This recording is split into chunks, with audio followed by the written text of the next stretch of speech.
Crosby Block, 1870.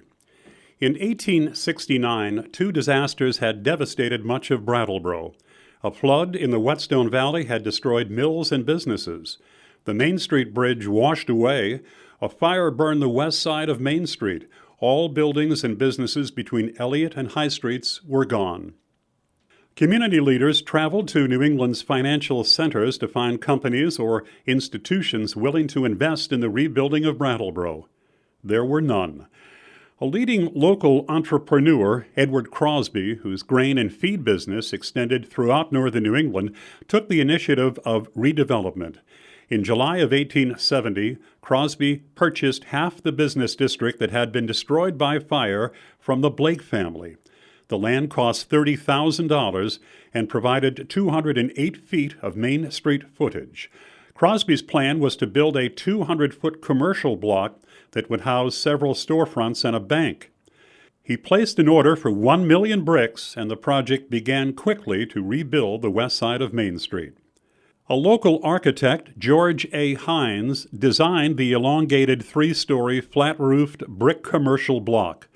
The Crosby Block was built at a cost of almost $175,000. It was originally 26 window bays in width, extending along Main Street from the corner of Elliott Street North to the Brooks House.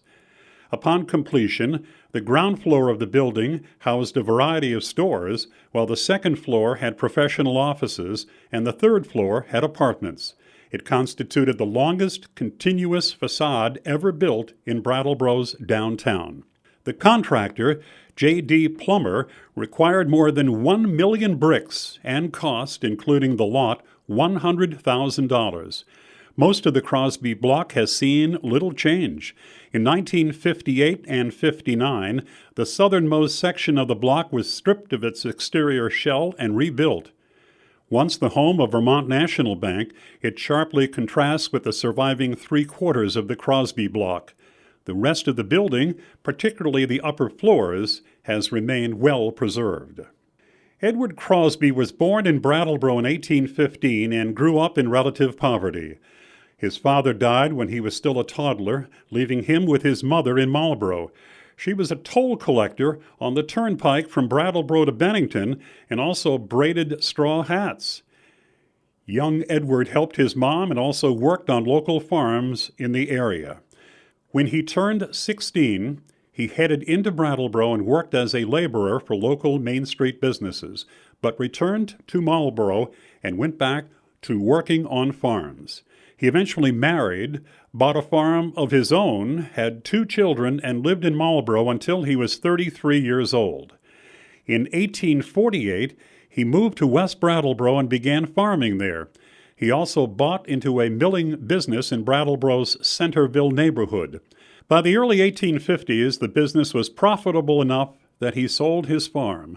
For a few years, the flour milling business was very successful, and Edward traveled to western New York to purchase and transport wheat with oxen and by canal. With the coming of the railroads, cheaper flour from the west undercut Crosby's profits. Local milling operations began to fall, and Edward Crosby sold his flour mill and went into the wooden barrel-making business. This business was not successful, and by 1857 he was bankrupt. That did not stop him. He returned to the grain milling business with his brother-in-law and learned from his mistakes. He joined partners and bought a large flour mill next to the railroad tracks near Main Street. He saw that the future was in the transportation of cheap flour shipped by rail from the west, and in 1860 he sold his interest in the local mill. Edward Crosby became the eastern distributor of flour mills in Ohio and later Michigan, Minnesota, Illinois, and Canada. He was the New England distributor of gold medal flour and many others, and went from selling 20,000 barrels of flour a year to over 190,000 barrels. He also built a large storehouse near the Brattleboro Railroad Station to keep his local town in the middle of his profitable flour trade. Crosby's building of the Crosby Block is the beginning of the Brattleboro known today.